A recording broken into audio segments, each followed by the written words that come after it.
Welcome back to the deep dive. So today we're doing something a little bit different. Usually, we're tackling a stack of articles about tech trends or maybe some heavy scientific research. Right. But today we're looking at a text that feels more like a riddle than a report. It really does. I mean, even the title sounds like the beginning of a surrealist joke. The source material is called The Score, the C Chart, and the Coffee. Right. And when I first saw that, I thought, okay, did someone just grab 3 random nouns out of a hat? Exactly. You got a piece of musical manuscript, a navigational map for a ship, and a morning beverage. On the surface, these 3 things have absolutely nothing to do with each other. It sounds like a random inventory list from, I don't know, a very confused sea captain. But once you actually get into the text, you realize the author isn't just throwing words around. No. They're building a very specific argument. And that argument is about attention. It's a meditation on how we navigate the world, not just literally, but spiritually. That is the perfect way to frame it. The mission of this deep dive is to explore the core argument this text is making, which is that we're living in an era of what it calls foam-like digital noise. Foam-like digital noise. We are distracted, we're fragmented, and we're constantly skimming the surface of our own lives. I want to put a pin in that phrase because it is such a vivid image and we are definitely coming back to it. But the text suggests that to survive this noise, we need better tools. And those tools are the score, the chart, and, believe it or not, the coffee bean. It's a toolkit for slowing down. It is. So let's start where the text starts. The first item in the triad, the score. Right. The text opens with a question that I think a lot of people have probably wondered, even if they've never asked it out loud. It asks, why do some bring a score to a concert? It's a great question, because intuitively, if you go to a concert, let's say a big symphony performance, you're there to listen, right? Of course. You buy a ticket, you dress up, the lights go down, most of us close our eyes. We want the sound to just wash over us. You want to be immersed in the feeling of it. Exactly. It's an emotional experience. You're there to feel the music. But then you look over 2 rows, and there's someone with a little flashlight and this thick book of sheet music, the score, and they're following along note by note. Yeah. To the average person, that looks like homework. It looks like bringing a textbook to a party. It seems so counterintuitive. You think, are they even enjoying this? Or are they just checking the conductor's math? Right. It feels like it contradicts the pleasure of the music. But the text argues that we have that completely backward. It says the score is not just a set of instructions for the musicians. It says the score is a chart entrusted by the composer. And that is the first major metaphor we really need to unpack. The text explicitly states, as ancient charts once stood in relation to navigation, so the score stands in relation to music. Okay, let's look at that. An ancient sea chart. When I think of early navigation, I'm thinking of the open ocean. It's vast, it's dangerous, and frankly, it's featureless. That's the key word, featureless. If you're in the middle of the Pacific Ocean in the year 1700, the water looks the same in every single direction. It's an immeasurable sea, as the text puts it. Right. If you don't have a chart, you're just floating. You might be moving, but you aren't navigating. And the text is applying that same logic to music. It is. It describes music itself as an immeasurable sea. Think about it. When you listen to a Beethoven symphony with just your ears, which is how most of us do it, and there's nothing wrong with that, you're experiencing the waves, the volume swells, and you feel excited, the melody drops, and you feel sad. You're just bobbing on the surface. You're reacting to the water as it hits you. Precisely. But if you have the score... You have the score, you have the map. If you have the score, you can see the structure underneath the waves. The text says that when you listen with the score, details emerge that the ear alone may overlook. You aren't just hearing the loud melody on top. You're seeing the counter melody in the violas. You see the harmonic shift that predicts the tragedy in the third movement before it even happens. It mentions that the score reveals sentiments resting quietly within. I absolutely love that phrasing. It's beautiful, isn't it? Sentiments resting quietly. It suggests there are secrets in the music or in life, really, that are too shy to come out unless you're actively looking for them on the page. That's a beautiful way to put it. The deepest parts aren't shouting at you. They're waiting to be found. And the text makes a really interesting comparison here to help us understand the value of this chart. The museum tour. The guided tour in a museum. Yeah. Yes. This part stood out to me. It says, within museums, guided tours prevent visitors from missing insights. And we've all been there. Oh, for sure. You walk past a painting, let's say Da Vinci's The Last Supper or Michelangelo's The Creation. You look at it, you think, that's nice, and then you just walk away. You give it maybe 10 seconds of attention. If that. But if a guide is there, they point out the brushwork, the symbolism, the history. They tell you to look at the hand of Judas or the perspective lines. And suddenly the painting becomes 10 times more interesting. Because you have a guide. But, and this is a crucial distinction in the text, the score is superior to a museum guide. How so? Well, think about it. The museum guide is a third party. That is someone interpreting the art for you. Okay. But the text says the score is a chart crafted by the composer's own hand. Oh, I see. It's direct access. It is, beyond time and beyond distance. Yeah. It's not a historian telling you what Beethoven might have meant. It's Beethoven himself handing you the map and saying, here's how I built this. Here's the architecture. Wow. It bears the listener across that sea of music with a level of intimacy that a simple critique or description can never match. So bringing a score to a concert isn't about being a nerd or doing homework. It's about communication. Yes. It's about receiving guidance directly from the source so that you don't get lost in that immeasurable sea.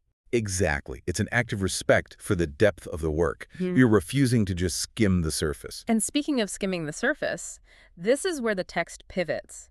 And it pivots hard. Yeah, it does. We move from the 19th century concert hall to the 21st century smartphone.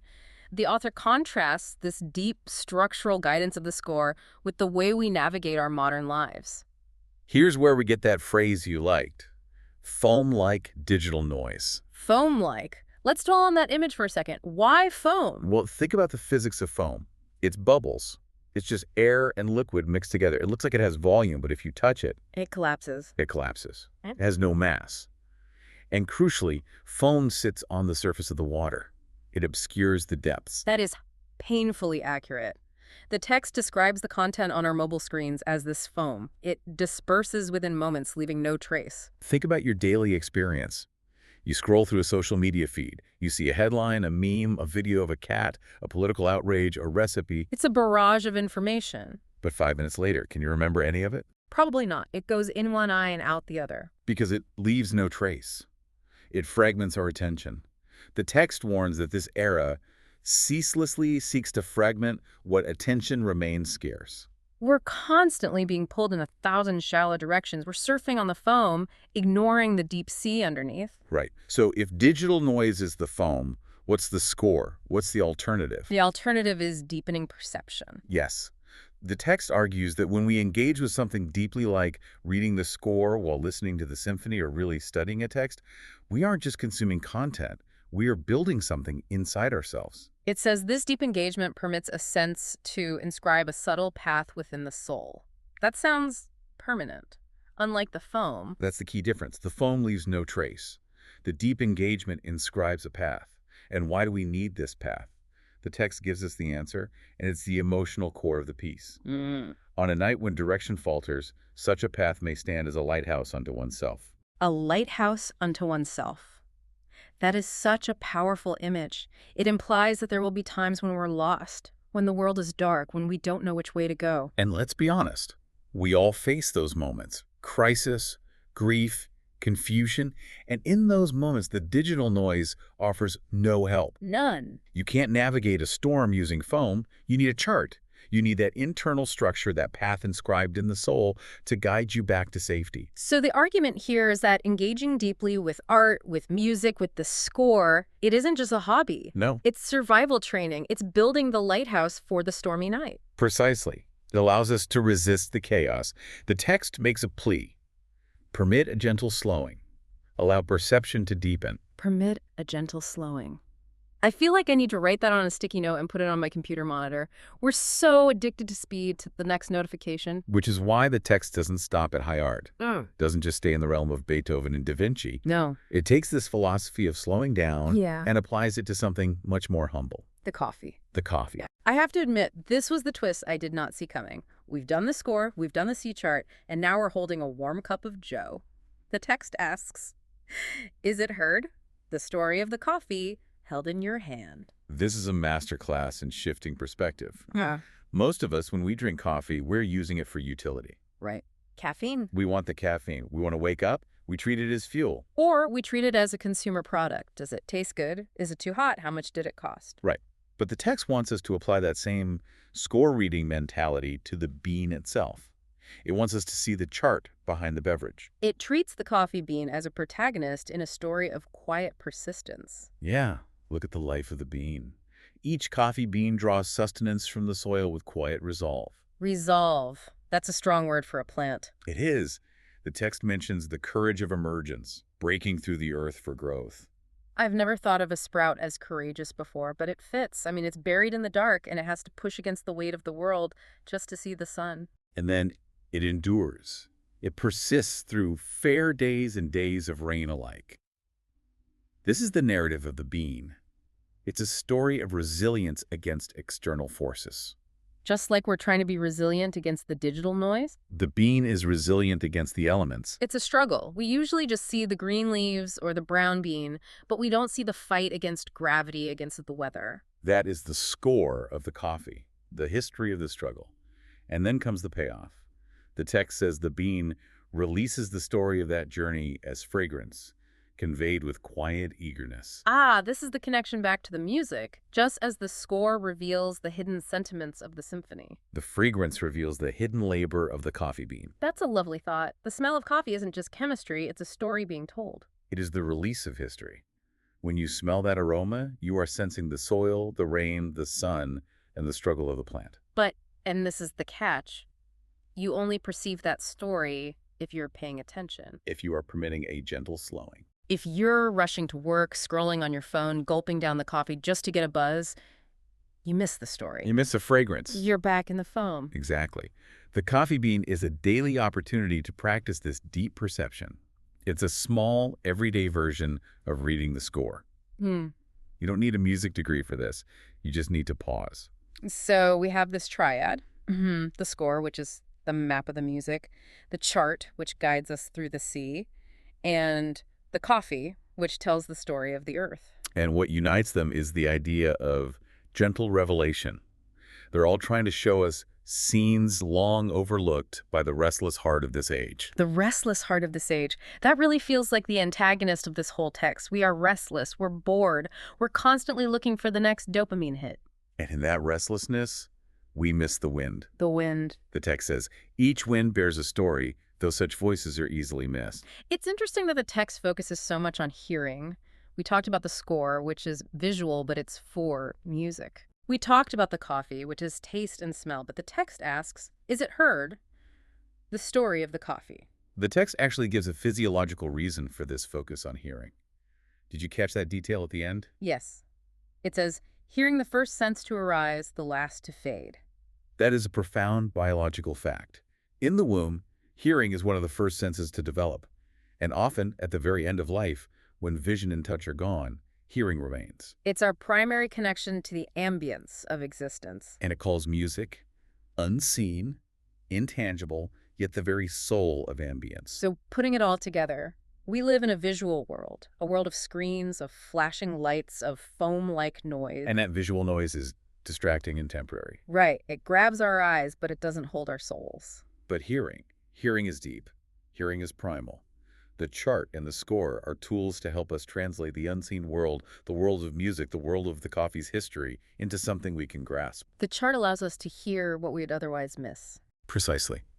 Whether it's the structure of a symphony or the resilience of a coffee bean, the chart grants us access to the depth of reality.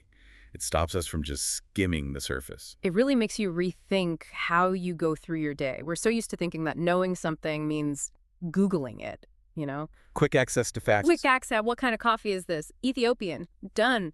But this text argues that true knowing requires slowing. It requires a relationship with the source. You don't know the music just by hearing the tune. You know it by consulting the composer's chart. You don't know the coffee just by drinking it. You know it by acknowledging its courage of emergence. It's about respect, in a way. Respect for the things we interact with, acknowledging that everything has a depth if we bother to look for the chart. And acknowledging that we need that depth to survive. We can't build a lighthouse out of foam. You can't. We need the solid ground of deep perception to navigate when direction falters. I think that's the big takeaway for me. We often view art or philosophy or even just mindfulness as luxuries. Right. things you do when you have extra time. But the text frames them as essential navigational tools. Exactly. If you don't have that path inscribed within the soul, you're going to get lost when the digital noise inevitably disperses, because the phone will pop. It connects the technicality of the musical score, which seems so academic, to the navigation of the soul. It's a beautiful synthesis. The score isn't a rule book, it's a lifeline. And the coffee isn't a product, it's a companion that has weathered the storm, just like we are trying to do. So, to recap our journey today, we started with a confusing title. We realized that the score is actually a chart that lets us navigate the immeasurable sea of music. A direct line to the creator, better than any museum tour guide. Then we saw that this deep navigation creates a lighthouse inside us, protecting us from the foam-like digital noise that wants to fragment our attention. And finally, we learned to look at our morning coffee, not as a caffeine hit, but as a story of quiet resolve and courage. A story that releases its history through fragrance, if we are quiet enough to hear it. The whole piece is a call to action, a call to permit a gentle slowing, to stop letting the restless heart of the age drive the bus. Or sail the ship to keep the metaphor going. Indeed. To take the helm using the charts we've been given. It's a short text, but it packs a heavy punch. It's rare to find something that connects Beethoven to a coffee bean so seamlessly. It shows that the principles of depth are universal. Whether you are looking at a masterpiece or a seed, the depth is there. The only variable is your attention. The only variable is your attention. That is a frightening and empowering thought. It is. We choose whether to see the foam or the sea. And speaking of choices, we want to leave you, the listener, with something to think about as you go about your day. We've talked about how hearing is the first sense to arise and the last to fade. It's the constant background of our lives. The text says, each wind bears a story, though such voices are easily missed. So here is our question for you. What stories carried by the wind are you currently missing because you haven't consulted the chart? Is there a layer of depth in your daily life, in your work, in your relationships, or even in your morning routine that you're just skating over? What would happen if you applied the score to your own life and looked for the hidden sentiments resting quietly within? Maybe it's time to find your own lighthouse. Thanks for diving deep with us today. Until next time, permit a gentle slowing. See you then.